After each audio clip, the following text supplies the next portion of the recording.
Peace and blessings, everybody. How y'all doing today? It's me, Mike Can, aka Rogue Spiritual. Happy weekend, happy Saturday. I hope y'all enjoy your beautiful weekend. Yo, I just caught the shade, okay? It's so fucking crazy. Like, within the 10-year span and during the times as it progressed and when God healed me through a somatic experience, yo, my music showed more elevation than these niggas in their condos and these niggas with the millie and than these niggas with in the brownstone sections of Brooklyn or whatever the case is. Mind you, mind you, I'm a local artist.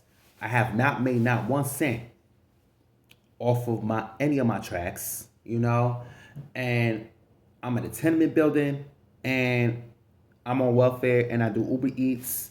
And you already know the story when God takes over, so I don't have to explain myself.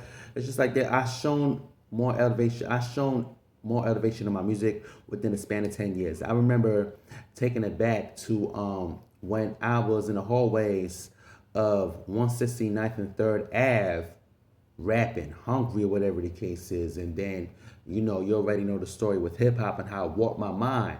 You know, mind you, in between there, I was couch hopping, you know, and then you know, I met my bro or whatever the case is. Fuck around. That's when I got my laptop. That's when we downloaded Adobe Edition. So my first 5 songs, if anything, were professionally recorded, ad libs and all. Then I got the second laptop, right? We did the same thing, download Adobe Edition. However, this nigga was more of a scammer, and he seriously just went blank. He just went AWOL with everything. The program didn't work. So now I got my recent laptop, and I just waved the white flag on Adobe Edition because it's like you really have to be in the know when it comes to programs like Adobe Edition, so you can professionally record or whatever the case is. So I'm like, you know what? How I'm gonna do this? How I'm gonna serve my fans a good dish? Okay? How can I cover this flaw? Well, there's flaws.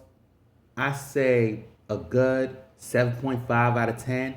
I cover the flaws as I figured myself out in my rapping style, whatever the case is, as time progressed, and especially as my music elevated as time progressed, due to the somatic experience of God's healing, you know. So I guess 75%. Like I've covered the flaws. Mind you, you know what? Like I'm already hearing the people, my out rap peers, my hip hop peers saying I'm off beat. You're right, I am an off beat. You know? I've been quirky, nerdy, and offbeat. Word to the show on Nickelodeon. And I still get listeners. And I still stole your whole fan base. One of the recent songs I dropped got over 100 plays. A hit, right? And then most of my songs are gonna turn to block blazes, which is past 10 streams. At this point, I'm the block blazing Lord. And you know what? I prayed so many prayers, and I'm gonna share one with you. Um, my ambition was to bring the faith back in the local artists. And honestly, due to God telling me, I already did that.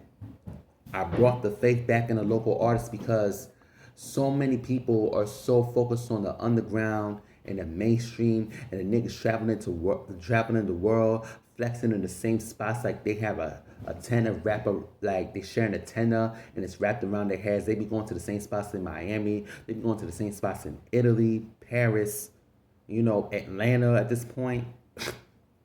As street as his ballroom, niggas be flexing in these same spots, fronting with the same drinks that I've been had when I was drinking heavy. So I really wasn't missing nothing when I was at my first crib, and most of my settlement went to my rent. I was like, oh man, I want to travel to Miami. I want to flex. I've been doing that. God told me that I wasn't missing nothing in Miami. Your best, she, it told me that I was best in New York. Mind you, I went to Crash Rebel, which is a fly ass club. You really had to get money in order to get love. Then I went to fucking Esqualitas or whatever the case is.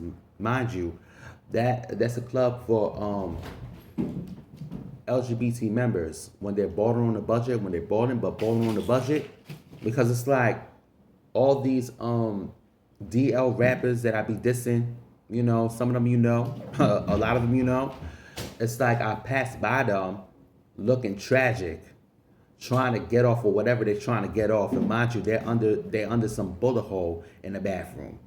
I passed them by, didn't know who they were, and it's like as soon as they got on the mic, as soon as I put a face to that, I was like, oh bro, I saw y'all niggas at Esco's looking wild dusty. Fuck that. These rappers that y'all believe in was looking tragic in Esco's. They was not getting money like that. Okay? They was not getting money like that. I passed by all of them. They look like some special ed nigga trying to sell drugs. Fuck that. Okay? The thing is, it's like, there's been elevation within my music within the span of 10 years, like I said before, if I didn't say it. And like I said, I am where I'm at. I'm in a tenement building. I'm on welfare. I do Uber Eats, this and this and that. While these niggas is living lovely. The thing is, it's like, if you gotta still prove to the world that you still with the gutter shit or whatever the case is, while still the young G spotlight and refusing to hop on an app or refusing to work somewhere, then get out the way. Unless you're directing that gutter shit to the greater good, that's where it only makes sense. Unless you're directing that gutter shit to the greater good, I don't want to hear it. Because like I'm just as active as your favorite rapper when God takes over. Except I directed that gutter shit to the greater good. That's the difference between me, God's universe, and the other side of the universe. We direct that gutter shit to the greater good and fight for our community. And then don't even get me started with these Oprah Winfrey's, these motherfucking Most Defs and KRS-Ones and all these conscious rappers that preach the good fight, but fuck around when they're around the bigot, they be brown nosing like a motherfucker just to come back to the impoverished community or the black communities and give us po folk chicken while the bigots is driving brand new cars. Mind you, these conscious rappers, these Oprah Winfrey's, these KRS-Ones, these Most Defs, put these bigots in brand new cars while they give us po folk chicken like that's where the fight is. Keep fighting the good fight. Sometimes it takes a criminal like the Hocus 45th, the Mysons, the Trader Truths, to get to the meat of the matter and fight for our community. Like seriously, like you already know my story with hip hop and how it warped my mind, and at this point, I've lost faith in my own genre. I've lost faith in my own genre. I felt like that white dude from The Incredibles ripping the poster of every hero that I've looked up to and just like shredding their picture, throwing it away, setting it on fire, all that. Like a lot of your favorite rap artists, whether old school or new, there was nothing but lit action, especially the KRS-Ones, the Oprah Winfrey's, and the motherfucking Most Defs and Tyler Qualities at this point. All of them. There was nothing but lit action. I don't care what nobody says. I am not your average Christian. I do brujeria and fuck around. My prayers are directed towards God as God spins the block twice for the black and LGBT. The same communities, aka the black and LGBT, that kicked me out because I'm not black enough, I'm not woke enough, I'm not hip hop enough, I'm not even gay enough. At this point, I'm not even queer enough. Because seriously, what the fuck does hip hop want me to be? Demure? I'm sorry. My mama, my grandmama, and my sisters, my loving aunt, all of them were thugs. We don't know what that demure shit do. We don't know what that demure shit mean. So what does demure mean?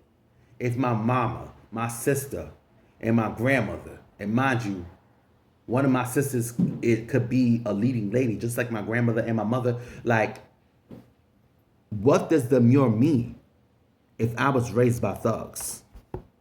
That's all I gotta say. Thank you.